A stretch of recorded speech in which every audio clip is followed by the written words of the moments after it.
from His glory, ever living story, my God and Savior King, and Jesus was His name. Born in a manger, to His own a stranger, a man of sorrow, tears, and agony.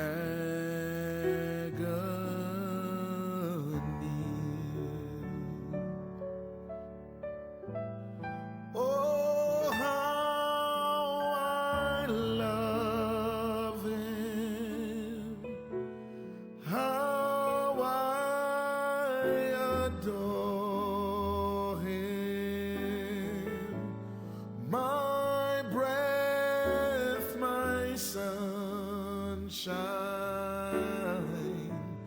my all in all, the great Creator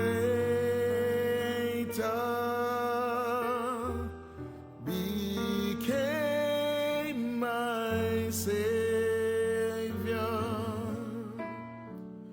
and all God's fullness dwelleth in Him. What condescension, bringing us redemption, that in the dead of night not one faint hope in sight,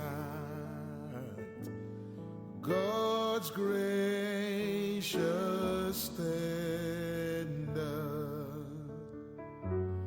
laid aside His splendor, stooping to woo, to win, to save my soul. Oh, how I love Him, how I adore Him, my breath, my sunshine, my all in all, the great Creator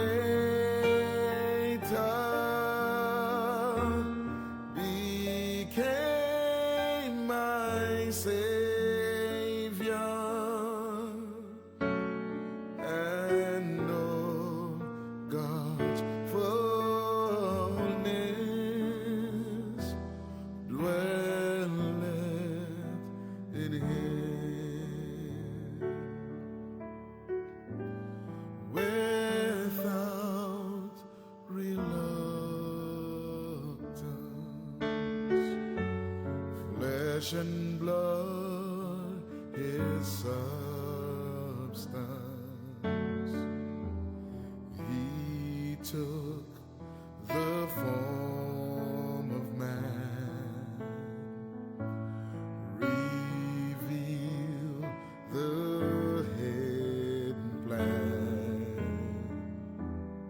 Oh, glorious mystery, sacrifice of Calvary,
its fullness dwelleth in him.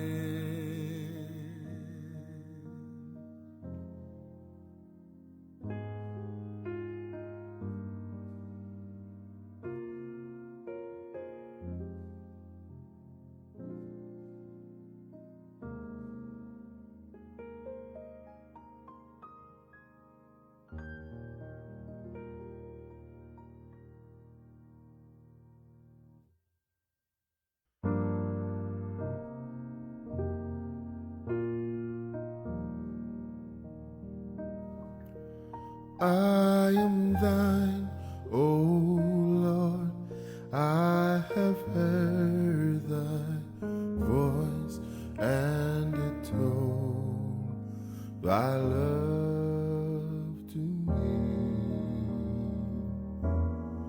But I long to rise in the arms of faith and be closer drawn to thee. Draw me nearer, nearer, blessed Lord, to the cross where thou hast died. Draw me nearer,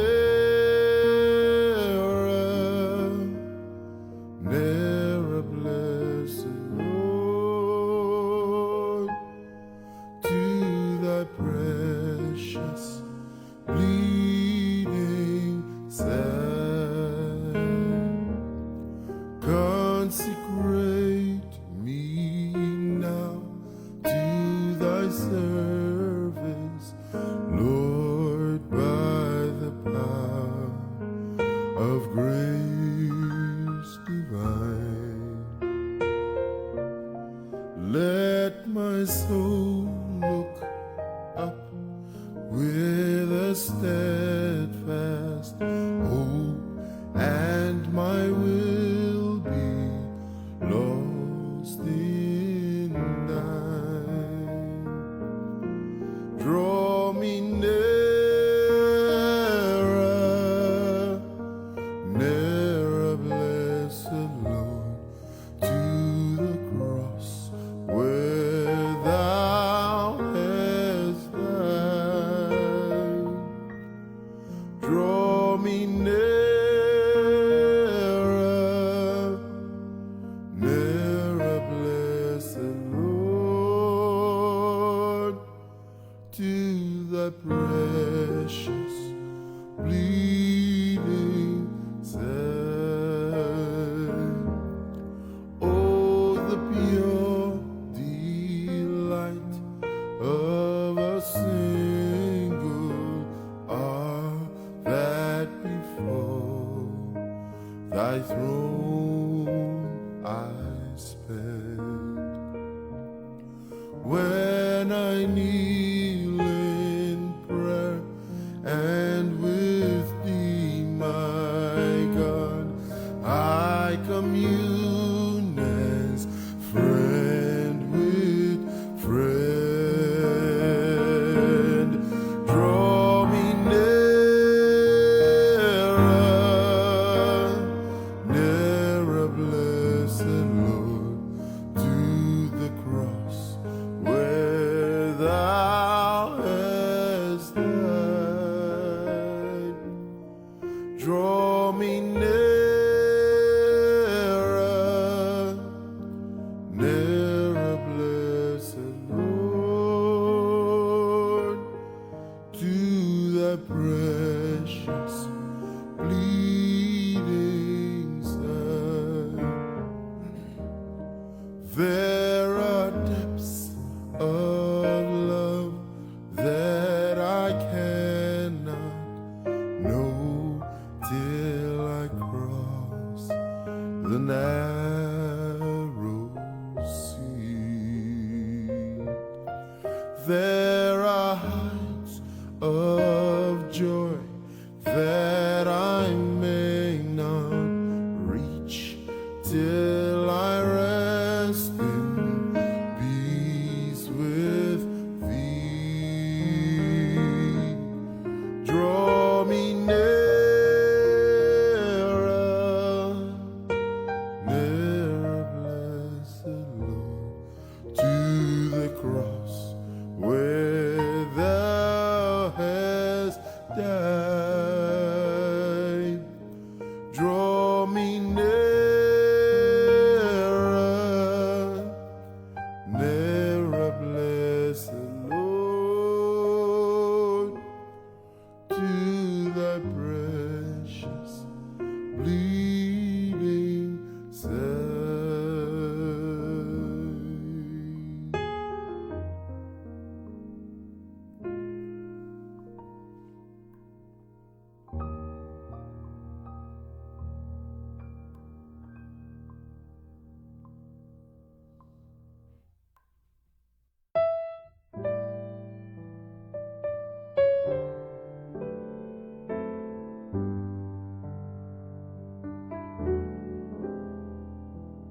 Shackled by a heavy burden, 'neath the load of sin and shame. Then the hand of Jesus touched me, and now I am no longer the same. He touched me, oh, he touched me,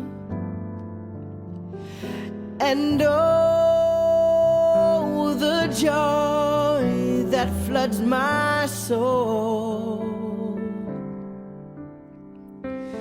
Something happened, and now I know he touched me and made me whole.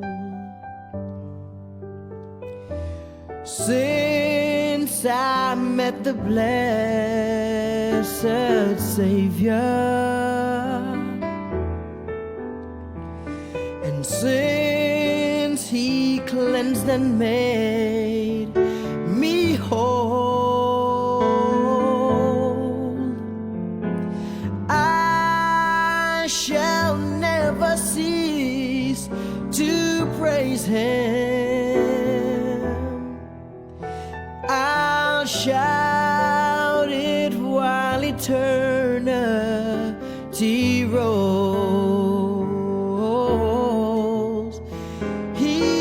Touch me, oh, he touched me, and oh, the joy that floods my soul. Something happened, and now I know he touched me and made me whole. Oh, he touched me, oh, he touched me, and oh, the joy that floods my soul.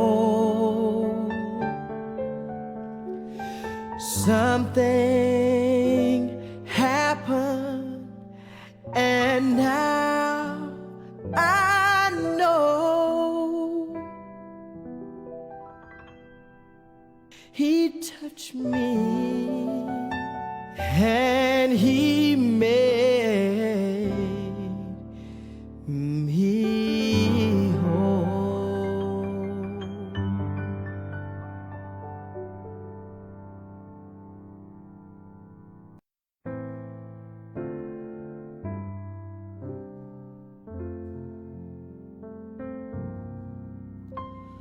nearer, my God, to thee, nearer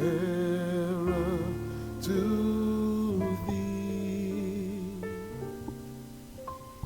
even though it be a cross that raiseth me.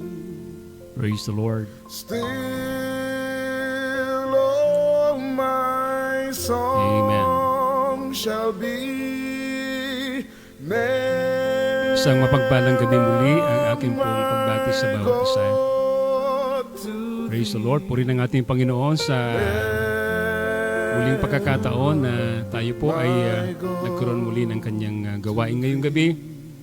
At sa lahat po ng mga sa kasalukuyan ay nanonood o nakikinig sa ating gawain, ay ako po'y bumabati sa inyo ng isang mapagpalang gabi. Sama-sama muli tayo sa ilang sandali ng ating pong gawain. Amen. At pasalamatan natin si Lord sa lahat ng kanyang kabutihan sa ating mga buhay. The Lord has been so good to us. At nandyan po ang kanyang guidance and protection po sa ating lahat. So, sa gabing ito, kung meron po tayong mga nais na idulog sa ating Panginoon, ako po ay nag-encourage sa inyo na mag-message po tayo muli upang sa ganoon ito po ay ating pong maidulog mamaya sa panalangin natin after our Bible study.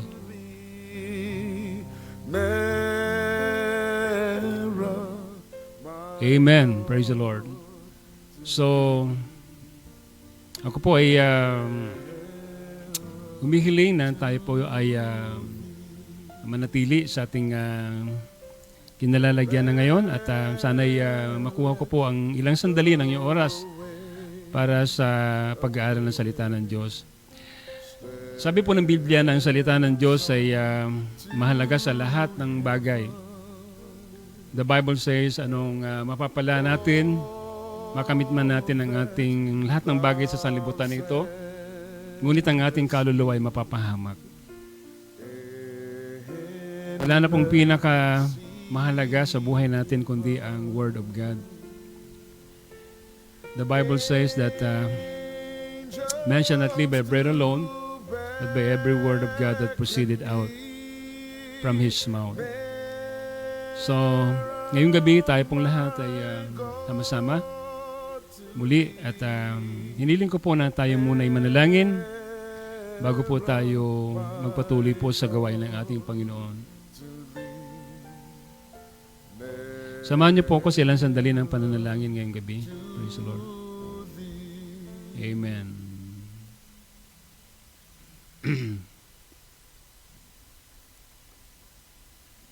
Hallelujah. Let's pray. Aming Diyos na mapagpala at Diyos na tapat sa lahat ng kanyang pangako. Sa gabing ito, muli kami po'y naririto at lumalapit sa inyo. Muli, papasalamat sa pagkakataon na ito na inyo po kami binigyan, Lord, ng pribileyo muli na magsama-sama sa pamamagitan, Lord, ng iyong gawain ngayong gabi.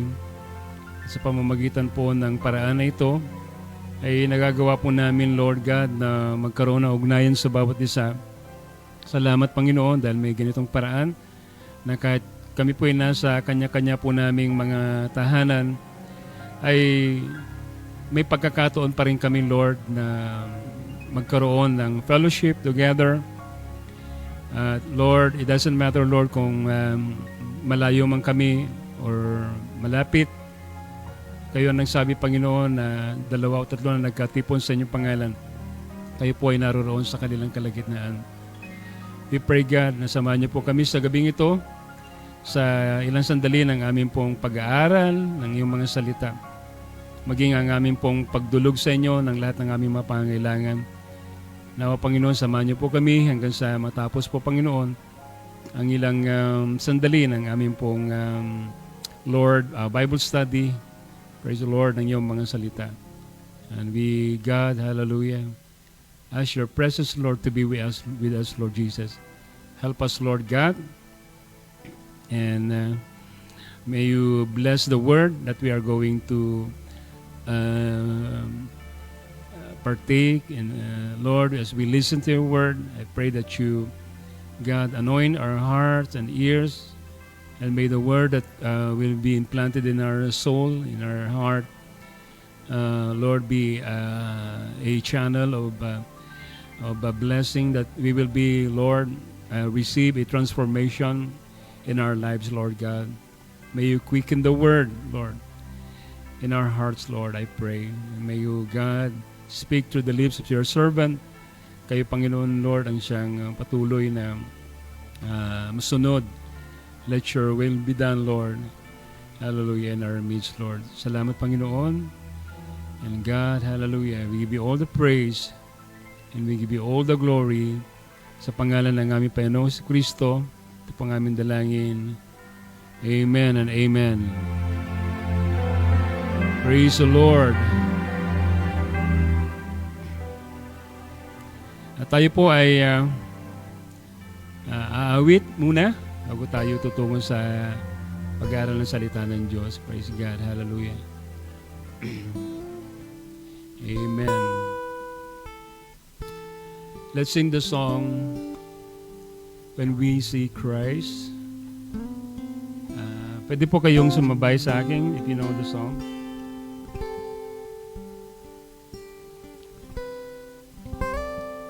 Amen.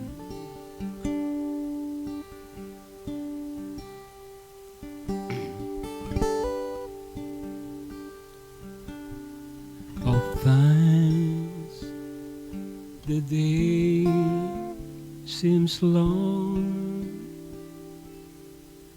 our trials hard to bear. We're tempted to complain, to murmur and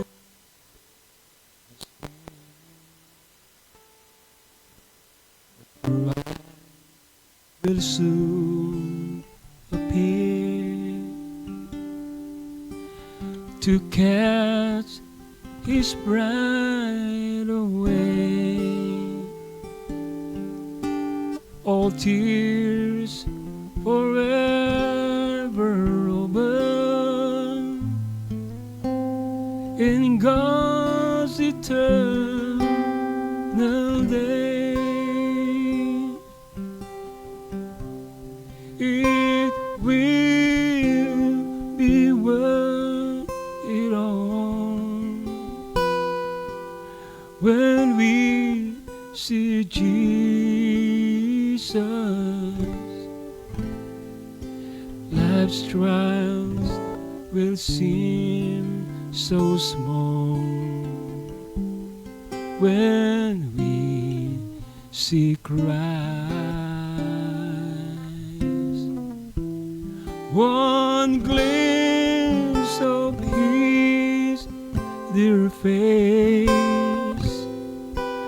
all sorrow will erase. So bravely run the race till we see Christ.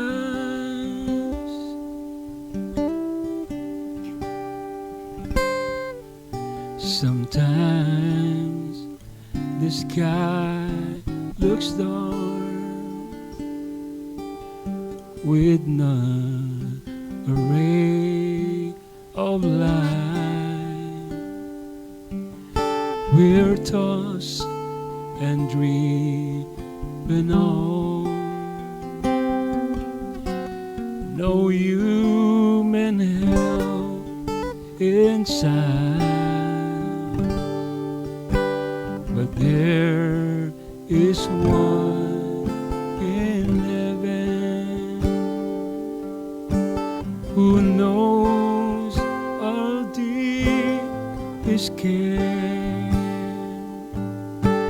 that Jesus solve your problem. Just go to Him in prayer. It will be worth it all when we see Jesus.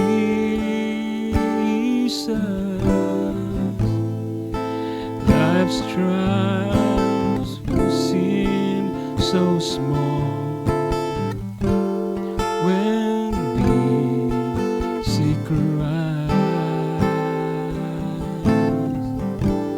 One glimpse of His their face,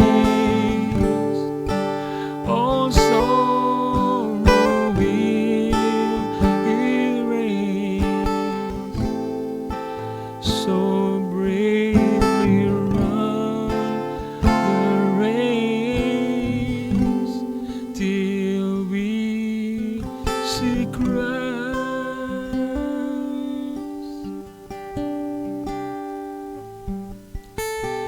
Life's day will soon be over. All storms forever past. We'll cross the great divide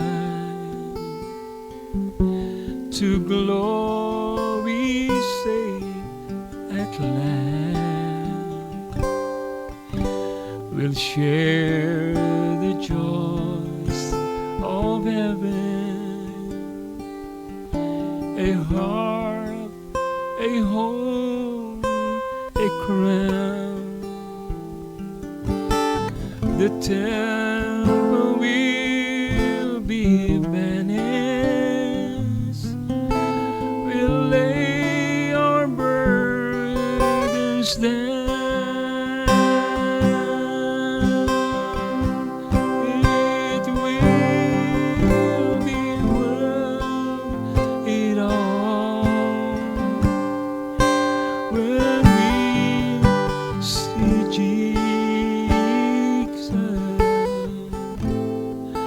Life's trials seem so small when we see Christ. One glimpse of His dear face, all sorrow will erase. So bravely run the race where we see Christ. It will be worth it all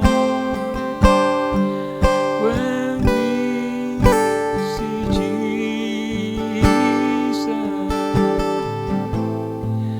Life's trial seems so small when we see Christ. One glimpse of His their face, all sorrow will erase. So bravely run the race till we see Christ.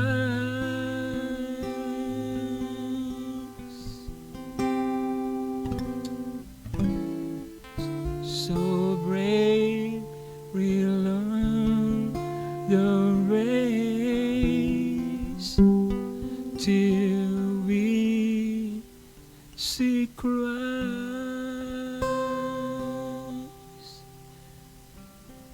Amen and amen. Praise the Lord. Amen. So, praise the Lord. Konting panahon na lang mga kapatid at malapit na po nating masilayan ang ating Panginoon mga kapatid. Praise God. Nangako siya na siya po ibabalik. Praise the Lord. At naniniwala po tayo na tutuparin ng Panginoon ang kanyang pangako sa ating lahat. So tayo po ay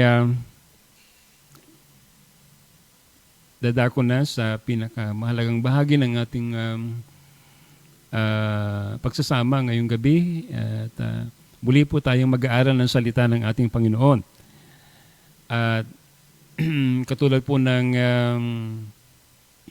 ating pong nakikita dyan sa ating screen, ako po ay magbabahagi sa inyo. Actually, ito po ay part 14 ng ating pong The Beauty of the Church. Ano? Praise the Lord.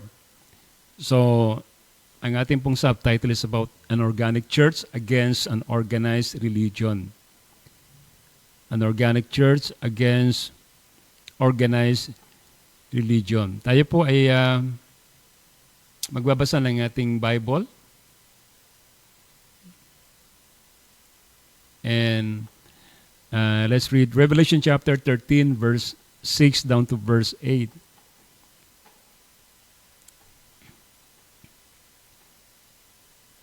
Ito po ang sinasa doon. And he opened his mouth in blasphemy against God to blaspheme his name and his tabernacle and them that dwell in heaven. Verse 7, sabi rito, and it was given unto him to make war with the saints and to overcome them.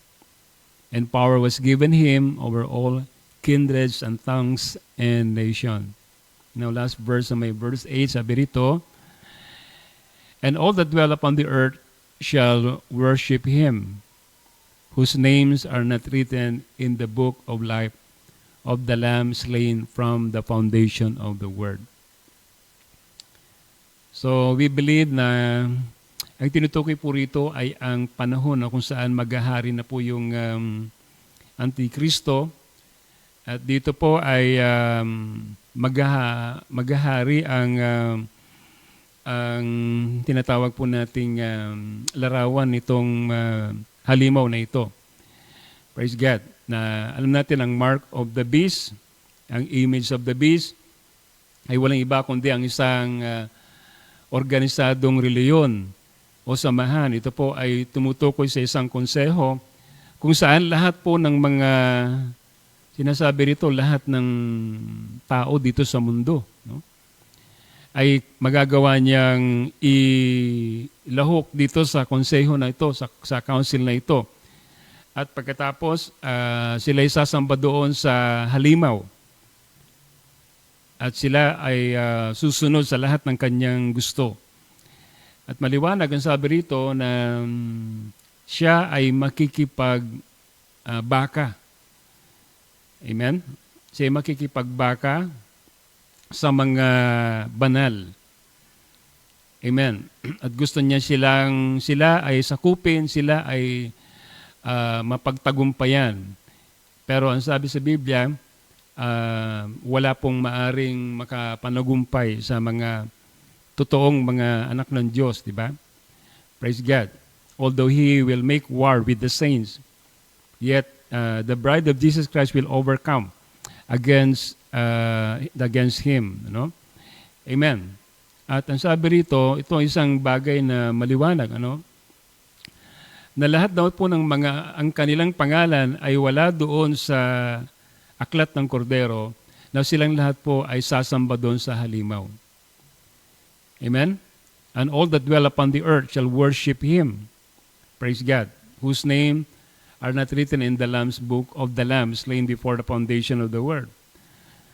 So we know na ang mga redeemed lang po, ang mga nakasulat ng pangalan nila doon sa aklat ng kordero. Praise God. At itong mga pinili ng Diyos, mga tinubos niya, ay sila po ay selected lang, hindi po lahat. No? Di lahat ng tao ay kabilang dito sa Lamb's Book of Life. at minority lamang po sila. Kukunti lamang po itong mga, ang kanilang pangalan nandun sa Lamb's Book of Life before the foundation of the world. So in other words, marami po talaga ang madadaya sa panahon na yon at sila ihahantong sa pagsamba doon sa halimaw. Okay? At gusto ko pa pong basahin po ang Hebrews chapter 12 verse 23.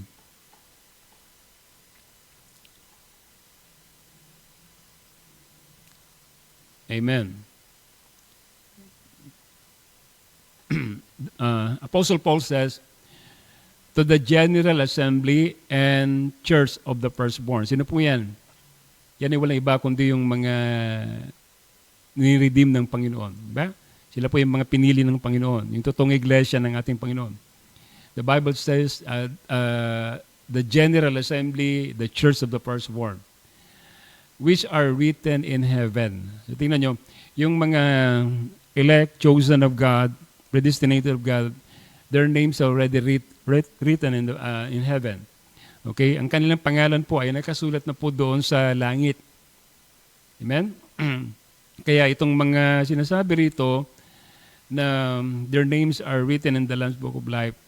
Now, they are already written there, not because nung tinanggap mo, hindi yun. Ano? Hindi sinulat ang pangalan mo doon sa langit 2 years ago, or 5 years ago, or 30 years ago ka na naglilingkod, saka lang sinulat yung pangalan mo. No. Your names are already written in the Lamb's Book of Life even before the foundation of the world. Praise God. So, wala po tayong ginawang anumang bagay. It's all under the grace of God na kaya po tayo pinili ng ating Panginoon. Intindihin po natin mabuti na it's all by the grace of the Lord. Kaya po tayo mga kapatid na pili. No? At nailagay yung pangalan natin doon sa Aklat ng Kordero. So going back to our subject about an organic church against an organized religion. Against an organized religion. Now, when we say organic, alam po natin ang word na organic, di ba? Marahil naririnig po natin itong word na ito. And it simply means anything that is grown out without the use of any chemicals or fertilizers or pesticide or any other artificial agents. Ano? Yan ang ibig sabihin ng, pag sinabi po natin organic, wala po itong halong anumang chemical o hindi po ito nalagyan ng pesticide or ng artificial na kung anumang mga bagay. So hindi rin po siya masasabing genetically modified. Hindi ito inenjekan ng anumang uri ng hormones or anumang bagay na synthetic na anumang bagay na gawa ng tao. Kasi may mga ganyang mga halaman, may mga ganyang mga hayop, ano? Na meron pong ini-inject sa kanila na kung ano-ano mang mga hormones or anumang chemicals, praise God, para makapag-produce sila ng kakaibang klaseng uri, ano? Or yung kanilang pagkakagawa ay hindi katulad sa isang organic or normal lang na way ng pagkakalikha sa kanila. So, like for example, yung organic meat, yung organic egg, o di kaya mga kapatid, yung mga anumang gawa ng mga mula sa organic na bagay. Praise God, na walang inilagay na anumang artificial or anumang chemicals. Now, alam po natin na pag kumakain po tayo ng mga organic na bagay, yung kasi sinasabi nila, di ba?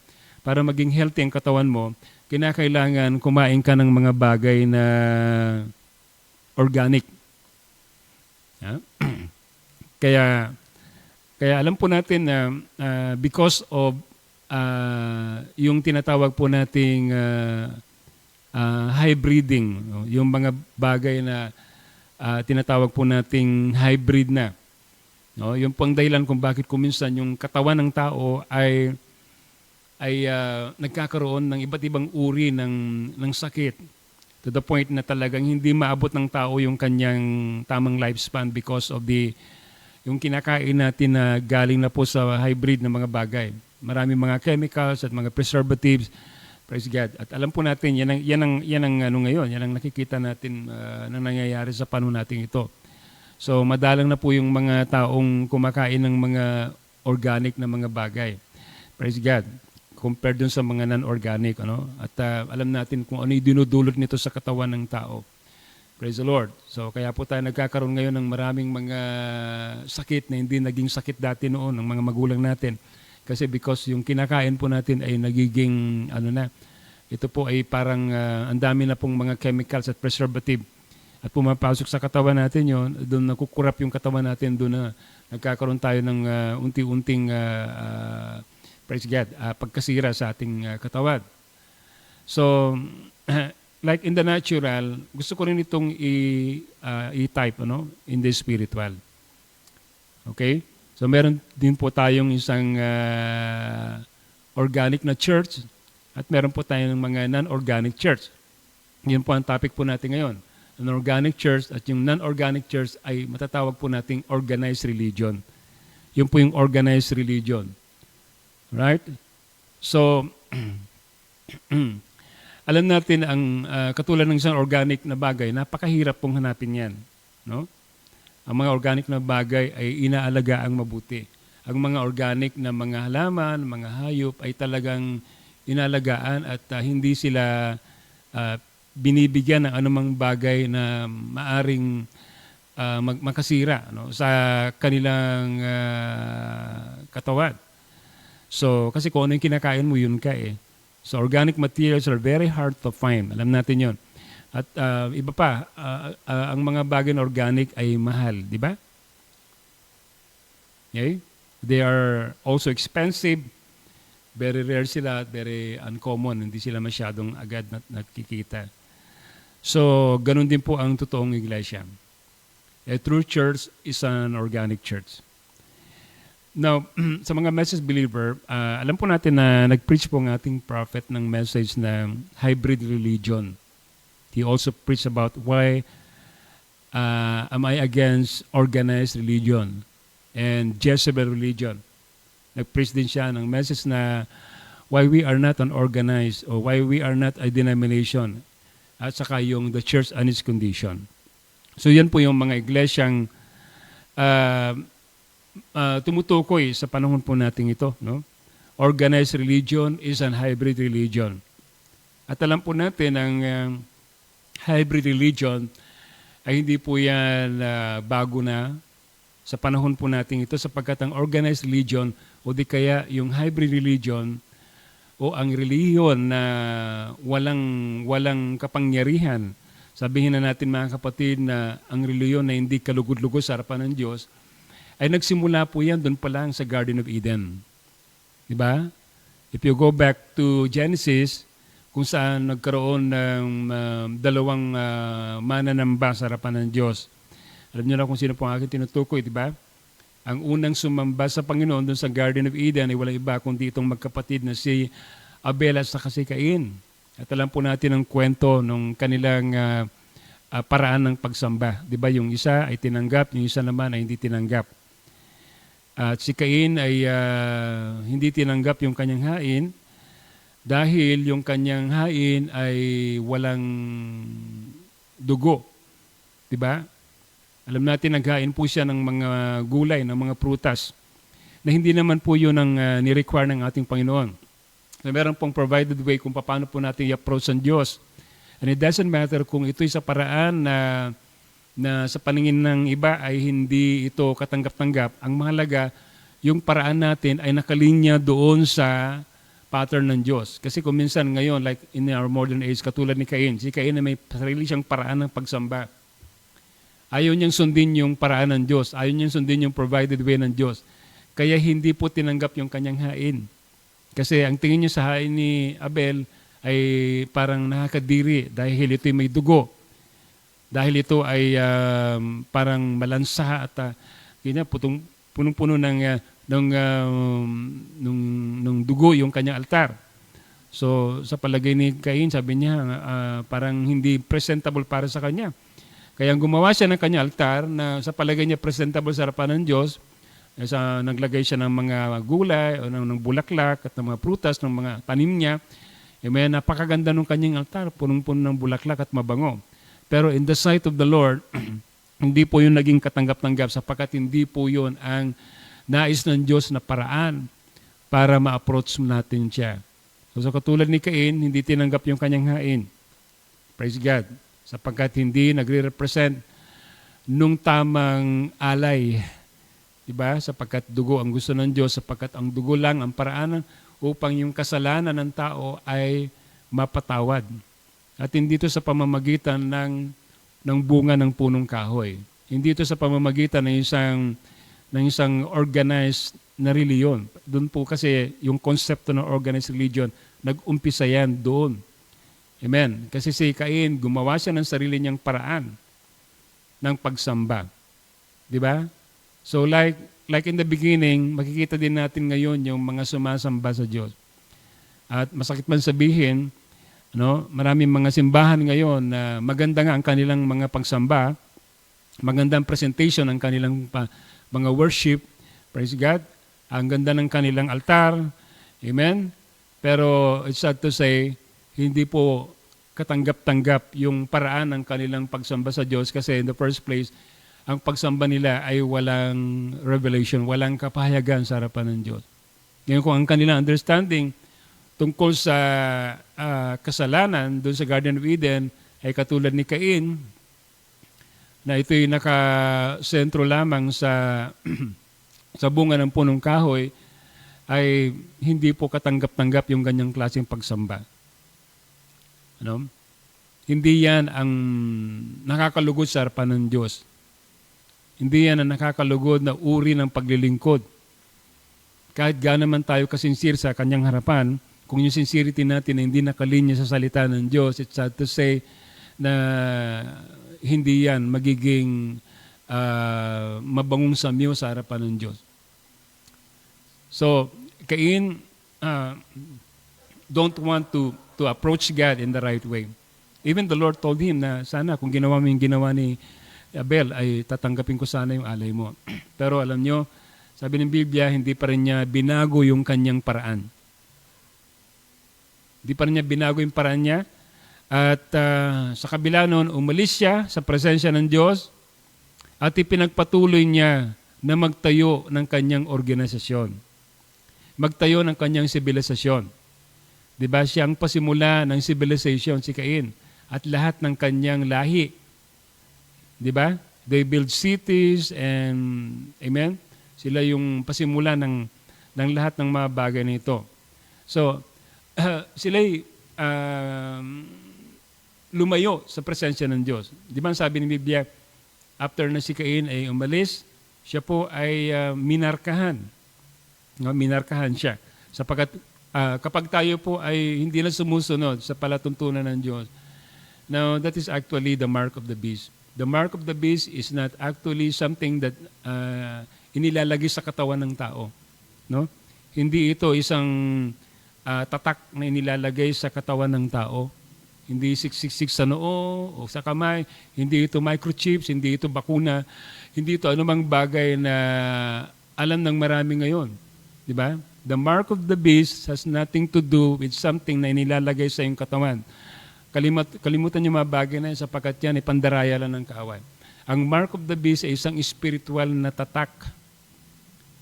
Ito isang spiritual na tatak. Amen. And this mark of the beast is a mark of religion. This mark of the beast is a mark of like Cain, amen, a mark of rebellion against the word of God. Kapag hindi po tayo sumusunod sa tamang paraan o tamang liwanag ng salita ng Diyos sa iyong panahon, vindicated na word sa iyong panahon, ay hindi mo alam, meron ka na niyang tatak na yan.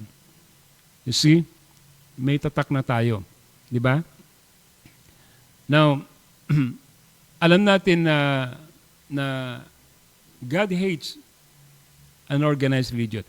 God hates a religion that is a powerless religion or bloodless religion o di kaya isang reliyon na ito ay hindi na sumusunod sa liwanag ng salita ng Diyos.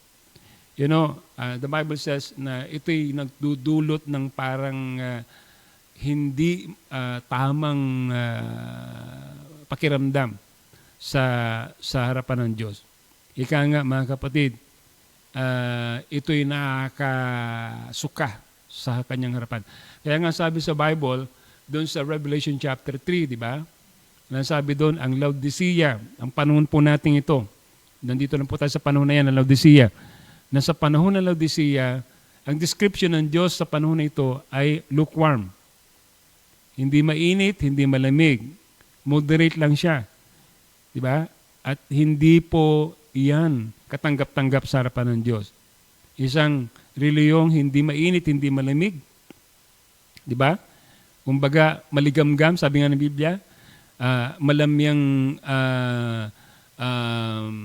simbahan o church, praise God, yun po yung hindi sumusunod sa katotohanan, di ba? Pero nag-aangkin na sila ay mga Kristiyano, sila ay church ng Panginoon, yet alam mo na sila ay lumayo na sa katotohanan ng salita ng Diyos. And the Bible says God will going to spew that kind of religion. Spew out from His mouth. No? Isusuka yan ng Panginoon sa kanyang bibig. Praise the Lord. Could you imagine, itong mga reliyon na ito, dala-dala nilang pangalan niya. Di ba? Pero siya mismo, yung ina-identify nilang Diyos na kanilang sinasamba ay wala doon sa kanilang kalagitnaan. At nandun sa labas at kumakatok siya sa kanilang mga pintuan. Yan isang realidad na nakakalungkot sa panahon po natin ngayon. Why? Because they organize. Why? Because, amen, because of their system, ang kanilang mga man-made religion, yung sistema nila, lahat ng kanilang mga paraan na hindi na nakatuloy sa salita ng Diyos, yun na ang pinapairal nila sa kanilang mga simbahan. Kaya meron na silang style ng pagsamba. Di ba? Meron na silang style ng pagsunod sa salita ng Diyos. You see? Praise the Lord. So that is the way of Cain. That is the way of Cain. Alam natin yon. Di ba? At alam natin na according to history that the first religion that organized is no other than the RCC. The first organized religion ever was organized at Nicaea 325 AD. Kung titingnan natin yon, after the Nicene Council, nag-organize sila at tinawag nilang kanilang church na Universal Church. Universal Church, ano ibig sabihin ng Catholic Church? Universal Church. Praise God. At alam natin na doon lamang nagkaroon ng isang organized religion. At sila po yung unang-unang nag-organize. Among the rest of the denomination, sila talaga yung pinakauna. Kaya sabi sa Revelation chapter 17, na itong church na ito, siya yung ina. Siya po yung mother ng lahat ng mga organized religion. Ang description sa Bible sa kanya, siya po isang harlot, isang prostitute. Praise God. Siya ay tinawag na mother harlot. She was the mother harlots. And therefore, kung mother siya, di meron siyang anak. Di ba? In other words, she gave birth to other churches with the same kind of system. Kaya ang tawag po dun sa mga anak niya ay mga daughter harlots. No? At itong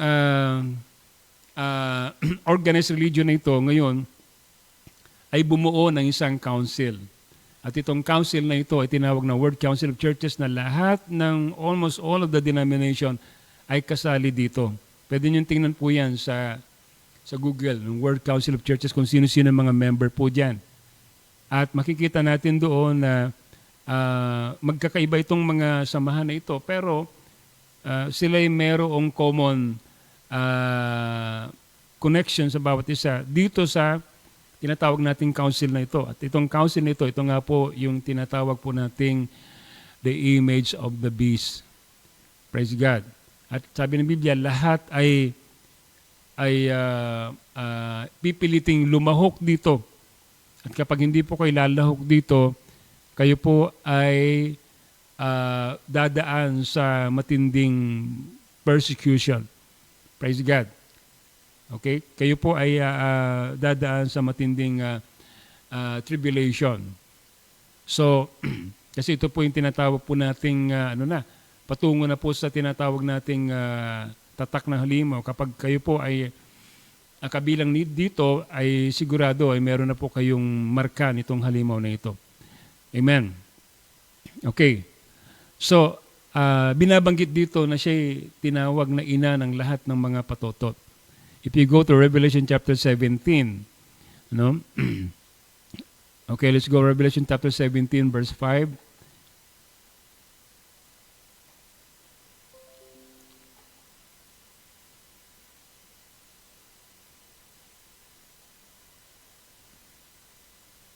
Amen. Okay.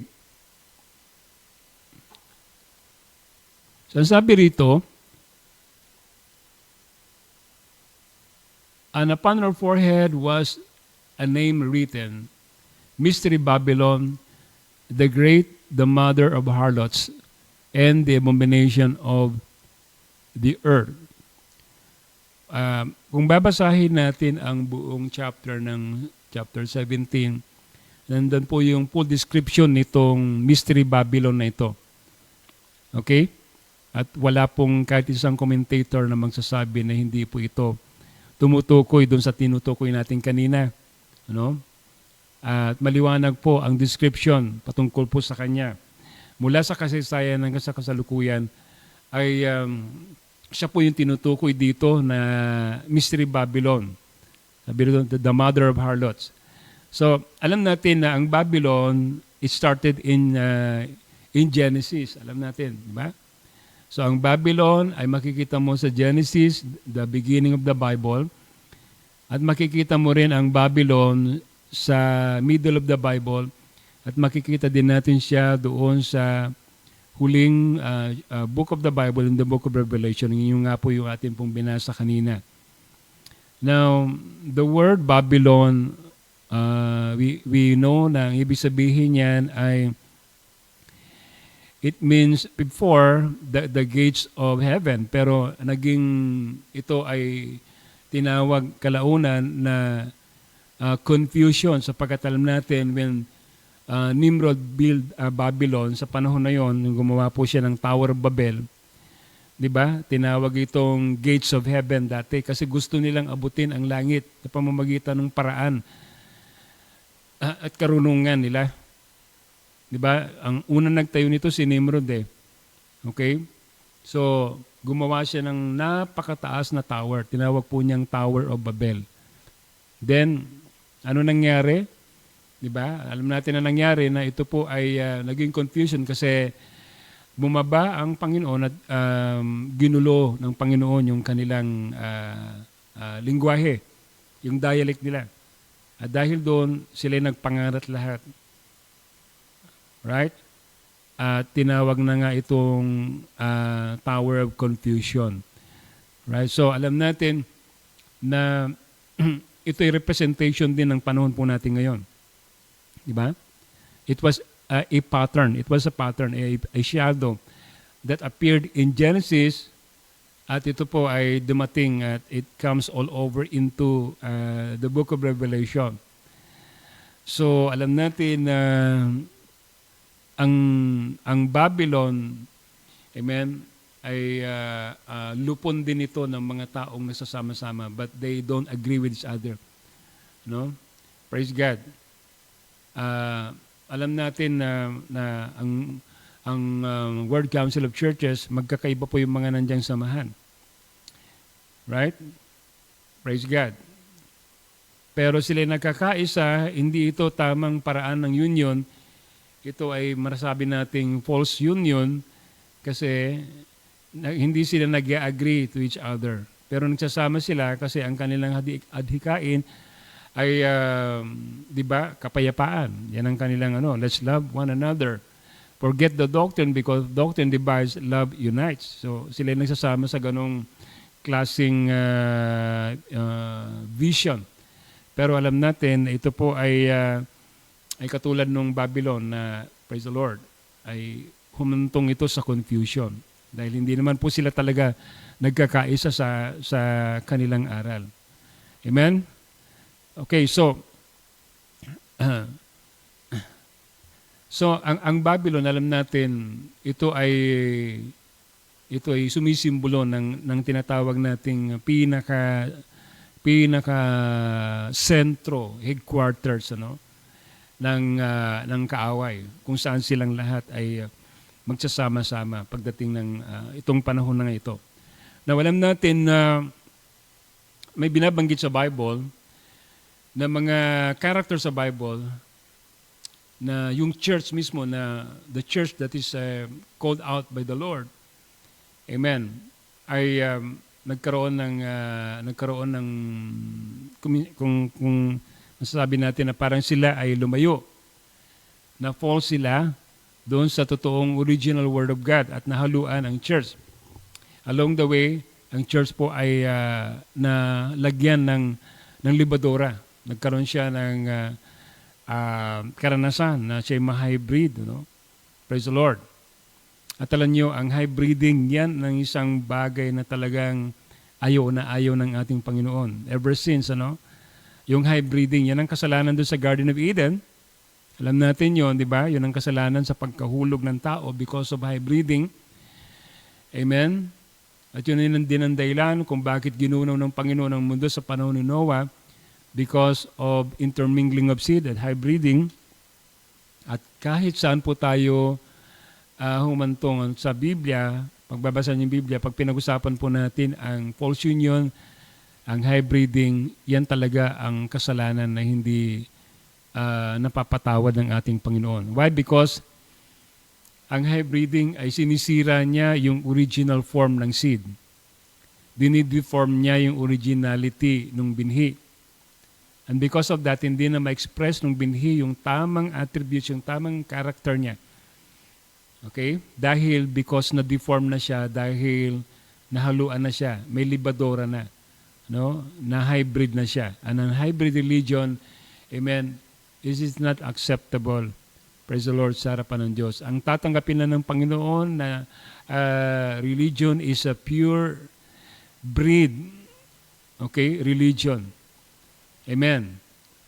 At kahit na sa lahat ng pagkakataon mula maging sa creation, hindi po katanggap-tanggap sa harapan ng Diyos yung mga bagay na nagmula sa paghahalo ng binhi. Yung mga hybrid seed. Praise the Lord. Okay?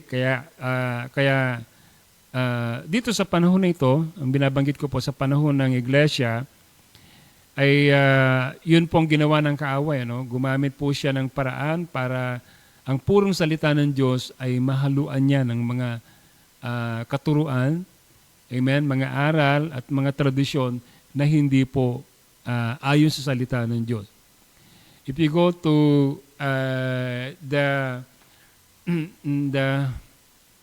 the Bible in the book of Genesis, Revelation, yung panahon po ng tinatawag po nating 7 iglesia ng kapanahunan. Okay, yung 7 church ages. Now, itong 7 iglesia ng kapanahunan nito ay tumutukoy sa 7 iglesia sa panahon na yan, doon po sa Asia Minor. Pero yung kanilang naging karanasan ay tumutukoy naman dispensationally sa panahon po natin. Right? Okay, so, alam natin na pagdating po doon sa church ng Pergamos, yung Pergaminian Church Age, alam natin na may lumabas doon ng mga karakter at nabanggit doon na nangyari sa panahon doon sa Lumang Tipan. And one of the character that was mentioned in the church of Pergamos is itong si Balaam. Di ba?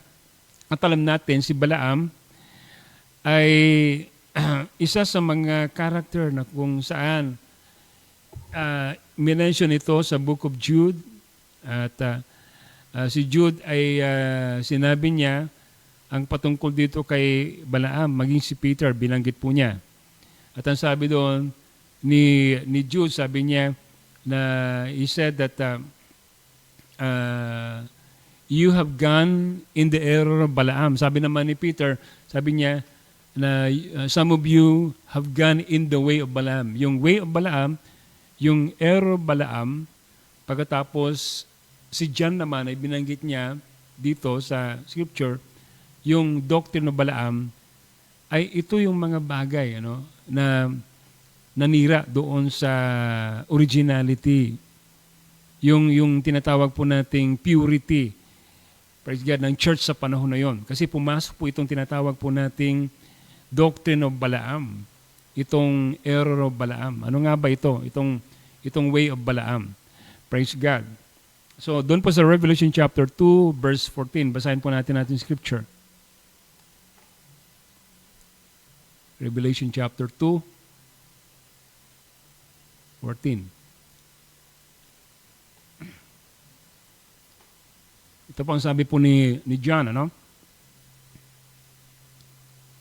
But I have few things against thee, because thou was there them that hold the doctrine of Balaam, who thought Balak to cast a stumbling block before the children of Israel, to eat things sacrificed unto idols, and to commit fornication. Yun po. Ito po yung history ni Balaam doon sa, kung babalikan natin yung nangyari doon sa Genesis, di ba?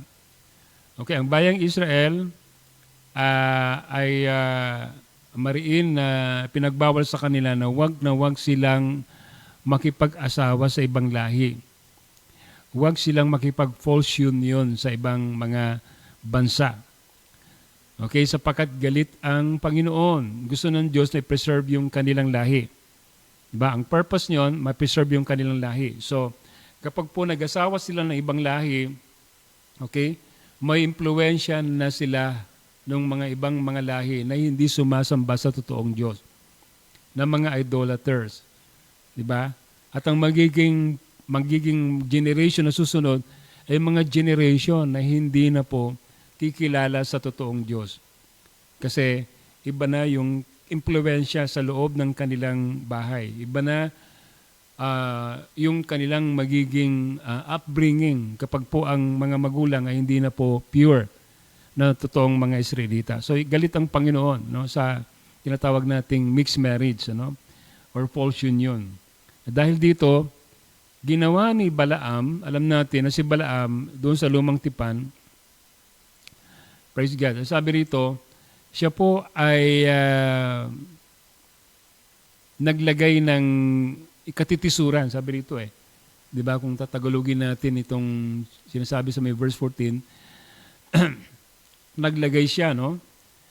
Naglagay siya ng katisuran sa harapan ng mga anak ni Israel. At itong katisuran na ito na binabanggit dito ay yung pong sila po ay kumain doon sa mga pagkain ng ibang mga lahi na ito inialay sa mga Diyos-Diyosan, at pagkatapos sila po ay nakiapid. In short, okay, sila po ay nakiisa. Nakipag-asawa dito sa mga Moabita, no? Mga Moabites kasi po yan eh. Okay, na ang kanilang king ay walang iba kundi itong si Balak, Si Balak. So the Bible says, okay, naglagay siya ng stumbling block, and because of that, alam niyo nangyari nung sila ay nakipag-asawa dito sa mga ibang lahi. Kasi nga itong si Balaam, alam natin, he was a prophet of God before, pero yung kanyang gift as a prophet of God ay kanyang ipinagbili. Kaya ang tawag nga po kay Balaam hireling prophet, bayarang propeta, bayarang mangangaral. Ikinompromise niya ang katotohanan dahil sa pakinabang. Kasi gusto niya na kunin, gusto niyang matanggap yung offer sa kanya.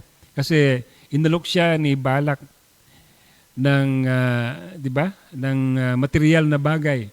And because of that, yun pong dahilan kung bakit pursigido itong si Balaam na sumpain itong bayan ng Diyos. Pero alam natin na nangyari na sa kabila ng kanyang gustong gawin ay sinabihan siya ng Panginoon.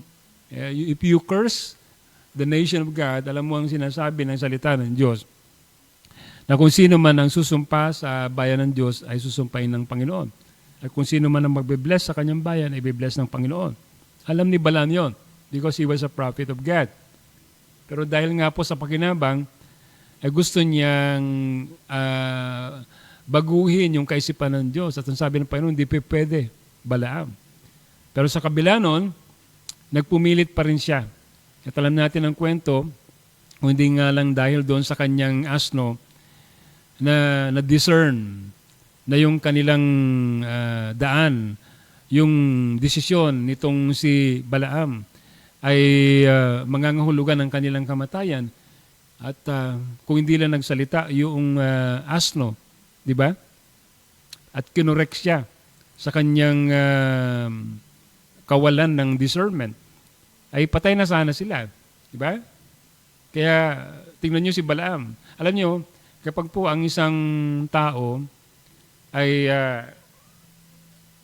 wala na pong iniisip kundi yung sarili niyang kalooban, sarili niyang paraan. Kung minsan binubulag siya nun yun ang bumulag kay Balaam, no?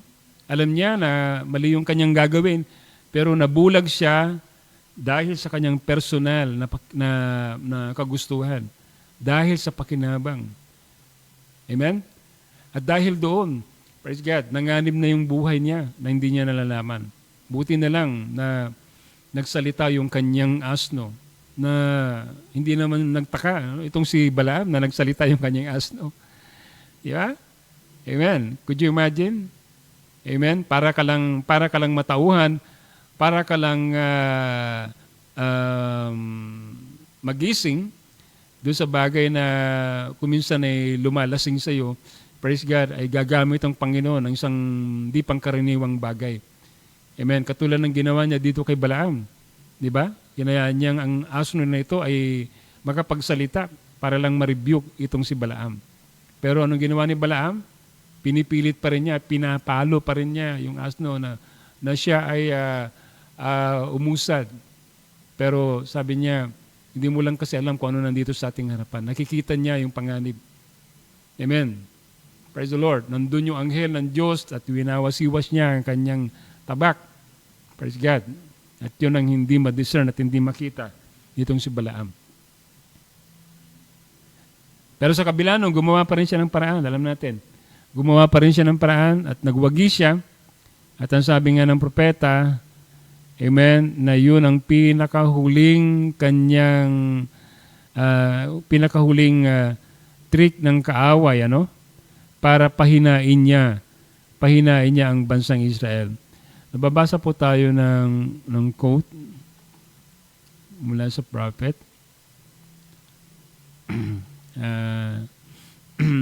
Kaya niyong basahin natin ang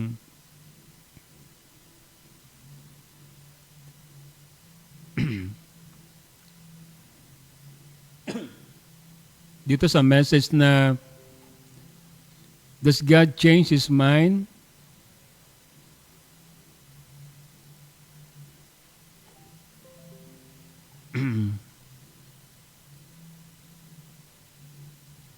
Okay. Praise the Lord.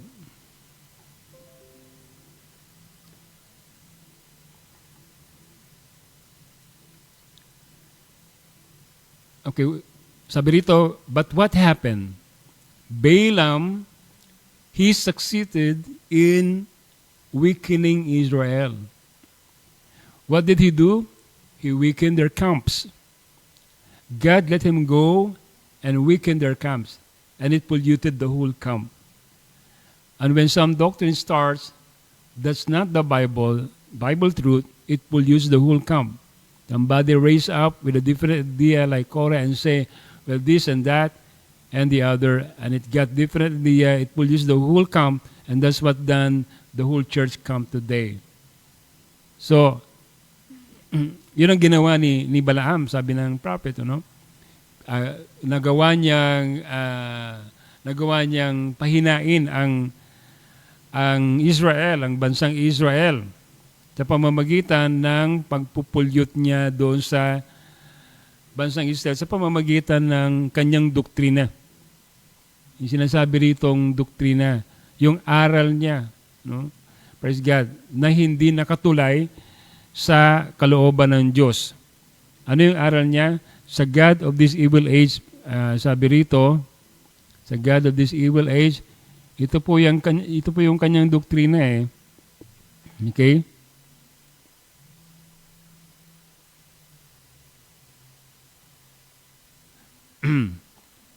Okay.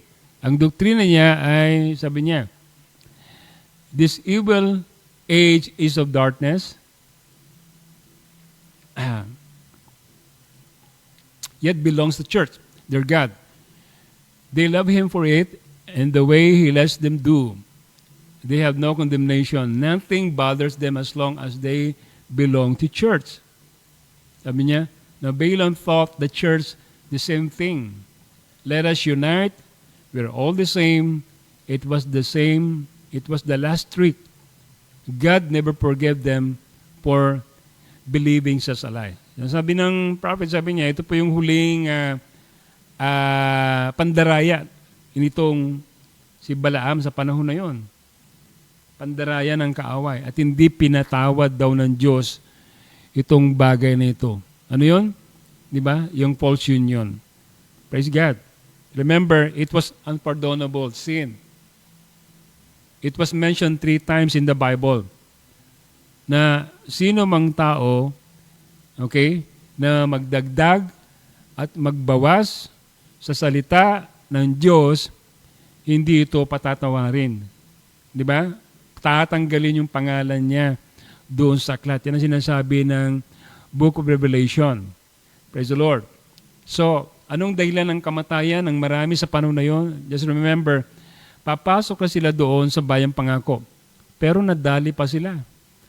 No? Sila po ay napahamak pa dahil dito sa turo at doktrina ni Balaam, na yung turo niya, let us unite together. Di ba yun yung sinasabi doon kanina, doon sa Book of Revelation, na silang lahat ay magkakaisa.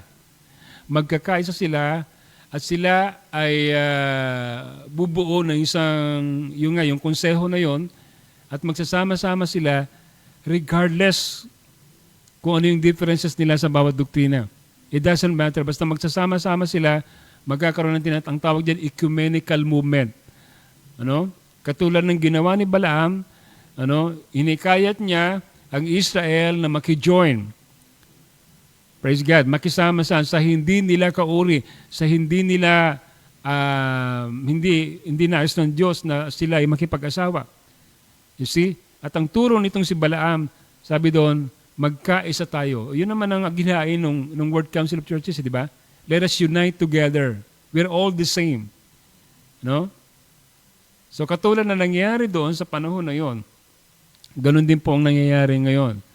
Now ito po yung pandaraya ng kaaway sa panahon nating ito. Nakakalungkot. Pero sabi roon, nabinasa natin kanina, marami ang madadaya, sila na ang kanilang pangalan ay wala doon sa aklat ng kordero. Praise God. Sino ang hindi kasali dito sa konseho na ito? Sino ang hindi tatanggap ng tatak at hindi makikilahok doon sa tinatawag nating image of the beast? Ay walang iba kundi mga totoong anak ng Diyos. Yung mga predestinadong anak ng Diyos, walang iba kundi ang kanyang nobya sa uling panahon na ito. Sila na mga naniniwala sa mensahe sa uling kapanahonan na ito. Alam na po natin, because the devil has been now exposed, alam natin, amen, ang kanyang galaw, amen, at hindi tayo kailanman maaring gapiin, praise the Lord, ng kaaway. Lahat ay mailalagay niya sa kanyang trap, no? Lahat ay masisilo niya doon sa kanyang bitag, not the church, not the bride, the true church of Jesus Christ. You see? Praise the Lord. Purihin ang ating Panginoon. Amen. Hallelujah. So, alam natin na itong Balaamism ay nandito na sa panahon po natin ngayon. Diba? And the only way para matanggal tayo dito sa tinatawag po nating parang anong tawag diyan? Parang hypnotism ng kaaway. Praise the Lord. Kasi ang mga bayan ng Diyos, alam niyo kung ilan yung namatay sa panahon na yun? 22,000. Could you imagine? 22,000 ang namatay, nasalot dahil sa doktrina ni Balaam. Praise God. Hallelujah. Pero dumating yung panahon na ang salot na ito ay napawi lang, no? Nung isang pari by the name of Pinehas. Alam niyo ba ibig sabihin ng Pinehas? By the way, ang ibig sabihin ng Balaam, ang ibig sabihin niyan, kung di ako nagkakamali, Balaam means destroyer. Di ba? Yan ang ibig sabihin niyan. Pero ang ibig sabihin naman ni Pinehas, ang ibig sabihin ng pangalan ng Pinehas, it means judgment, ano? Or brass. It means brass. Brass is judgment in the Bible. So itong si Pinehas, siya ang sumawata doon sa sumpa. No? Siya ang pumutol doon sa false union sa pamamagitan ng javelin. Kumuha siya ng isang javelin, praise God, at diniretso niya kung saan nagkakaroon ng plague, kung saan nagkakaroon ng curse. Amen? Kung saan doon nagmumula yung kung bakit hindi mo natatanggap yung blessing ng Diyos. Kung bakit, yun ang dahilan kung bakit ang church ay hindi nagiging triumphant, hindi nagiging overcomer. Alam niyo kung saan? Doon sa false union na yan, amen, saan? Doon sa seed. I mean, ang ginawa ni Pinehas ay tinuhog niya sila. May dalawang, isang Midianita at isang Israelita, nandun sila sa loob ng camp. Pagkatapos gumagawa sila doon, amen, na hindi kaya sa harapan ng Diyos. And doon mga kapatid, nagkakaroon ng false union doon, at doon pumasok si Pinehas at pagkatapos kanya, sila ay ginabilin niya doon mismo sa pinaka-womb, kung saan nandoon yung pollution ng seed. Praise God. Okay? Sapagkat yung womb na yon, amen, ay praise God, dapat ma-preserve. O di kaya, kinakailangan ay tama yung paraan, amen, ng pagpupunla ng binhi at kung saan ipupunla yung binhi. Praise God.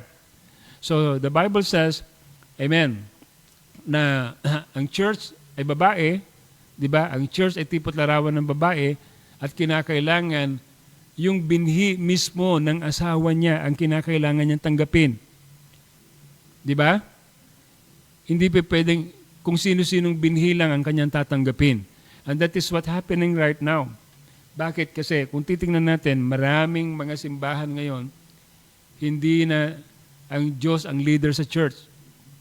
Meron ng halong pamamaraan ng tao o karunungan ng tao, sistema ng tao. Di ba? Hindi na purong binhi ang tinatanggap ng mga tao doon sa loob ng simbahan. Di ba? Yung organisasyon na, yung sistema na ng organisasyon at denominasyon na nila ang kanilang pinapairal. At dito, nangyayari kung saan ang sumpa, praise God, ay pumapasok. Di ba? Kapag polluted na yung seed, iba nang magiging produkto niyan. Kapag polluted na yung mensahe, may libadora na, may halo na, amen, ang magiging bunga niyan, mga illegitimate na mga anak.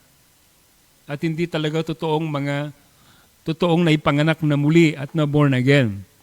Because the Bible says, we are only being born again through the incorruptible Word of God. Kapag po yung pinapakinggan mong salita ay may halo na ng sistema ng tao, praise God, at hindi na purong salita, anong mangyayari? Magbubunga din yan ng maling bunga, ng maling pamumuhay.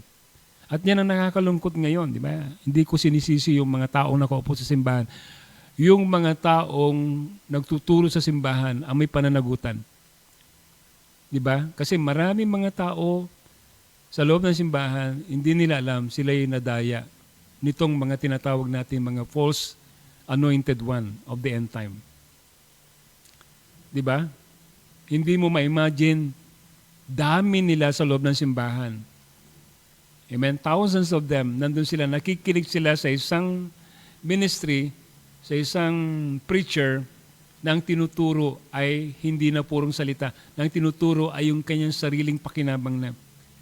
Na ang binibuild niya ay sarili niya ng kaharian, ng kanyang sariling kingdom. At hindi na kingdom ng Diyos. Di ba? Ang binibuild na nila ay yung kanila ng sariling organisasyon. Why? Kasi malaki kasi ang pakinabang eh. Dahil sa pakinabang at hindi na yung kanilang pagpapahalaga doon sa mga kaluluwa. My goodness, may mga ganyan tayo naririnig ngayon. Di ba? Wala na silang pagpapahalaga doon sa mga kaluluwa ng mga tao. Ang mahalaga sa kanila ay yung kanilang tiyan. Ang mahalaga sa kanila, meron silang mansyon, meron silang katedral, meron silang magagandang sasakyan, meron silang magandang tirahan. Amen.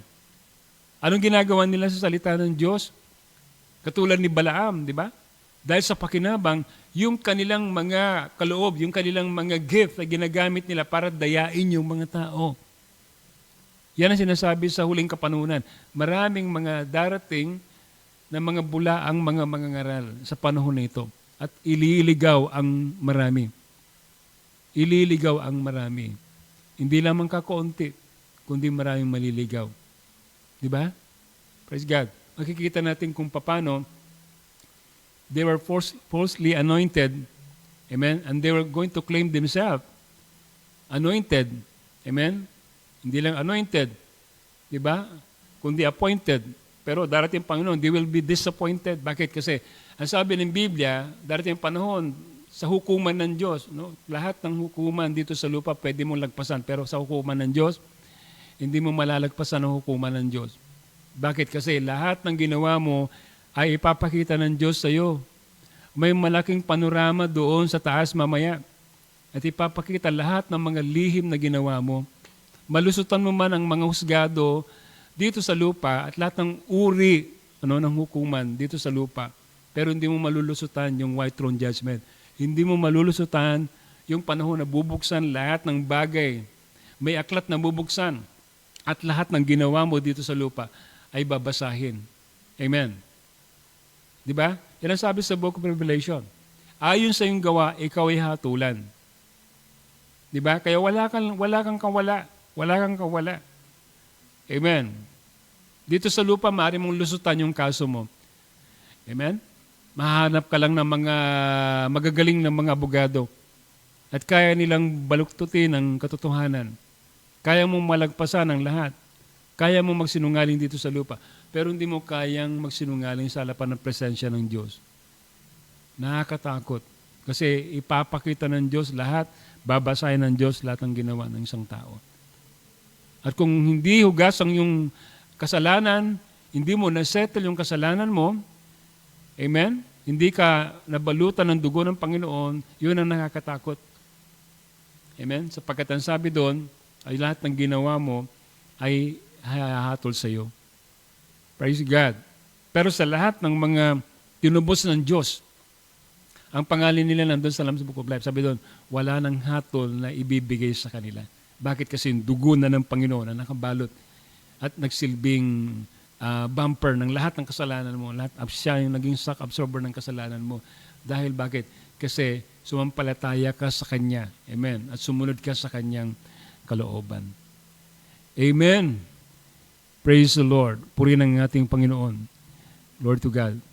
Pero bago tayo magtapos, alam ko na ngayon sa panahon nating ito, binalik na ng Diyos yung purity ng Kanyang salita. Ni-restore niya na lahat. Praise God. Sa pamamagitan ng minsahero sa panahon nating ito. Kaya yung kinakain nating salita ngayon, amen, ay nagmumula na dun sa purong salita na siyang ipinunla doon sa pasimula, doon sa panahon ng Pentecost. Praise God.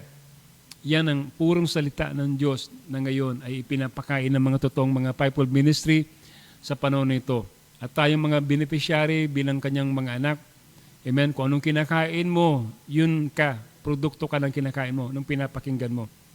Kaya naniniwala ako na kung purong salitang naririnig nating mensahe, magbubunga ito ng purong buhay, ng totoong manifestation ng buhay na nagmumula sa ating Panginoon. Amen. Praise the Lord. Purihin ang ating Panginoon, mga kapatid. Salamat sa Diyos.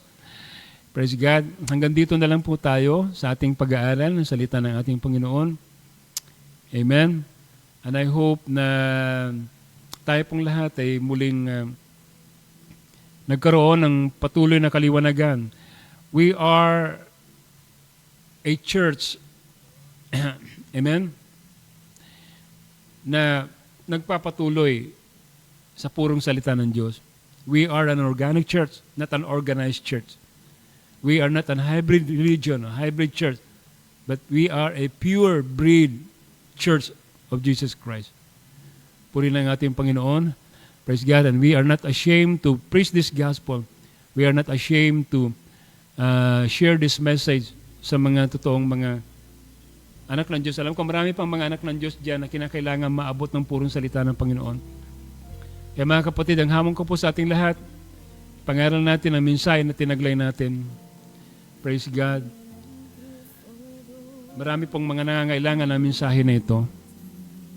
Church, bride, amen? Let us live a life that is worthy of the gospel. Kaya nyo ng mensahe na ito ay ibalik ang marami doon sa totoong pananampalataya. Tulungan nawa tayo ng Panginoon na maging channel ng ating Panginoon. Amen? Praise the Lord. Hallelujah. Hanggang dito na lang po ang ating pag-aaral. Sana na pagpala po tayo lahat sa ilang sandali ng ating pananatili sa pag-aaral natin ng salita ng Diyos. Praise the Lord. Sa lahat ng mga nanonood ngayon, maraming salamat po sa inyong pananatili. That's why I am not ashamed of the gospel. Yes, Lord. The gospel of Jesus Christ. Amen. And I am not afraid to be counted. Praise the Lord. But I'm willing to give my life. See, I'm ready to be all He wants me. God bless you all sa lahat po ng mga nanonood. Kasama ko po ngayong gabi I'll give up the at sa mga makakapakinig for the itong ating pag-aaral. right. Amen. I am not ashamed of the gospel. No, I am not ashamed of the gospel of Jesus Christ. Hallelujah. For everyone Praise the Lord. Tayo po'y manalangin sa ating Panginoon. has held Thank you, Lord. Panginoon, Diyos na makapangyarihan sa lahat, nagpapasalamat muli kami, Lord, sa pribileyo ngayong gabi na kaming lahat ay nagkasama-sama, Lord, upang patuloy naming mapakinggan ang iyong mga salita. Lord, dalangin ko sa bawat nakikinig ngayon. Dalangin ko, Panginoon, na patuloy niyo silang bigyan ng kapangyarihan, Lord, na lumakad patuloy sa liwanag ng iyong mga salita, purong salita. Sa mga kapatid ko, Panginoon, Lord God, na tila baga, Panginoon, na nagagapi ng kadiliman, Lord, dalangin ko na mahabag po kayo at bigyan niyo sila ng overcoming power sa lahat ng uri ng deception ng kaaway. Lord, sa lahat ng paglilinlang ng kaaway, Panginoon, dalangin ko na ibalik nawa ninyo ang sigla, ibalik nyo ang, Lord, katapatan at, Lord, devotion ng bawat isa. Sino man sa mga sandali ito nakikinig, Panginoon, abutin niyo po sila, Panginoon, Lord. Huwag niyo hayaan ang spirito ng panlalamig manatili at magpatuloy, Panginoon, sa buhay nila. Kundi, Lord God, bigyan niyo sa kanila, Panginoon, ang tunay na kasiglahan at init, Panginoon, ng kanilang paglilingkod. O God, ang aking mga kapatid na dumadaan ngayon sa mga pagsubok, dumadaan sa kahinaan, dumadaan, Panginoon, Lord God, sa iba't ibang uri, Panginoon, ng persecution ng kaaway. Lord, I pray na kayo, Panginoon Lord, ang siyang patuloy, Ama, na magbigay sa kanila ng tagumpay mula sa lahat, Panginoon, ng gawa ng kaawan. Oh Lord, bigyan niyo sila, Lord God, ng patuloy na pagtitiis dahil alam namin na malapit na po yung darating. Nawang salita na narinig namin muli sa gabing ito ay manuot sa aming mga kaluluwa at ipamuhay namin ito, Lord. Oh God, I pray, Lord, kayong magbigay ng lakas, magbigay ng tagumpay sa inyong mga anak ngayong gabi. Hallelujah. Oh Jesus, we thank you, Lord. We praise you, God. Oh God, hallelujah. Oh Jesus. Sa aking mga kapatid ngayon, Panginoon, na dumadanas ng karamdaman physically, whether ito'y, Lord, mga karamdaman na malubha, mga karamdamang pangkaraniwan, Panginoon. Lord, I pray, Panginoon, na kayo po, Panginoon, ang umabot sa bawat pangailangan ng aking mga kapatid sa sandaling ito, Panginoon, Lord. Oh, I pray, God, ipuin niyo po ang kanilang mga katawan, Panginoon, na merong karamdaman, Panginoon. In the name of the Lord Jesus Christ, sinusuway ko ang bawat karamdaman, Lord, ang hypertension, ang diabetes, Lord God, ang Lord, iba't ibang uring sakit. Right now, Lord, I pray that, Lord, kayo ang magpagaling. We claim the healing right now in the name of the Lord Jesus Christ. Thank you, Lord, for the healing. Thank you, Jesus. O Panginoon, palayain mo ang bawat isa sa lahat ng opresyon ng kaaway. Purihin ka, Ama. Sambahin ka, Lord. Oh, Jesus, we thank you, Lord, tonight. And give us peace and joy in our heart. I pray. In Jesus Christ's name. Amen and amen. To catch his bride away. Hallelujah. All God bless us all tonight. Amen. Purihin ang ating Panginoon. At kita-kita tayo muli sa susunod na pagkakataon na magkaroon po tayo ng Bible study. Palain ka ng ating Panginoon. Praise the Lord. It will be worth it all when we see Jesus. Life trials will seem so small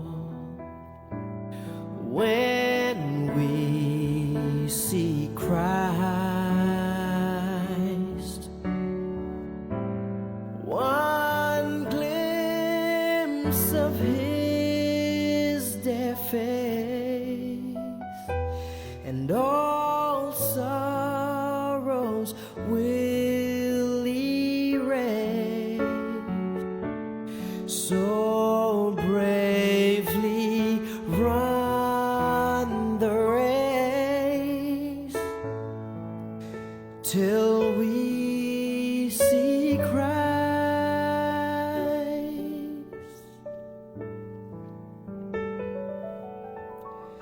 Sometimes the sky looks dark